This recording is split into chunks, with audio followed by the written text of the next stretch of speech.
आदर के साथ सब पुत्रियों को स्त्रियों के धर्म समझाकर रानियों ने बार बार उन्हें हृदय से लगाया। माताएं फिर भेंटती और कहती हैं कि ब्रह्मा ने स्त्री जाति को क्यों रचा।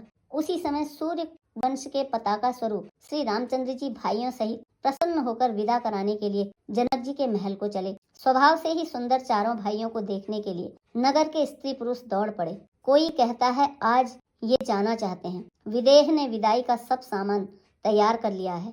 राजा के चारों पुत्र इन प्यारे मेहमानों के मनोहर रूप को नेत्र भरकर देख लो। हे सयानी, कौन जाने किस पुण्य से विधाता ने इन्हें यहाँ लाकर हमारे नेत्रों का अतिथि किया है। मरने वाला जिस तरह अमृत पा जाए, जन्म का भूखा कल्प वृक्ष पा जाए और नरक में रहने वाला जीव जैसे भगवान के परम पद को प्राप्त हो जाए, हमारे लिए इनके दर्शन वैसे ही हैं। श्री रामचंद्र जी की शोभा को निरख कर हृदय में धर लो। अपने मन को सांप और इनकी मूर्ति को मणि बना लो।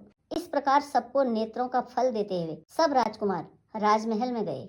रूप के समुद्र सब भाइयों को देखकर सारा रनिवास हर्षित हो उठा। सासुएं महान प्रसन्न मन से निछावरें और आरती करती हैं। श्री रामचंद्र जी की छवि देखकर वे प्रेम में अत्यंत मग्न हो गईं और प्रेम के विशेष वश होकर बार बार चरणों लगी। हृदय में प्रीति छा गई, इससे लज्जा नहीं रह गई।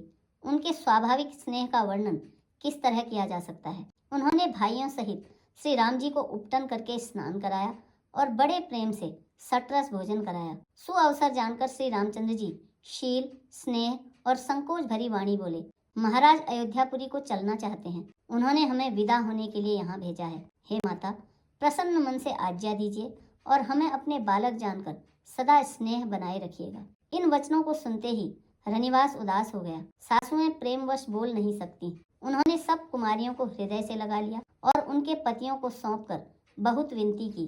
विनती करके उन्होंने सीता जी को श्री रामचंद्र जी को समर्पित किया और हाथ जोड़कर बार बार कहा, हे तात, हे सुजान, मैं बलि जाती हूँ। तुमको सबकी गति मालूम है। परिवार को, पुरवासियों को, मुझको और राजा को सीता प्राणों के समान प्रिय है।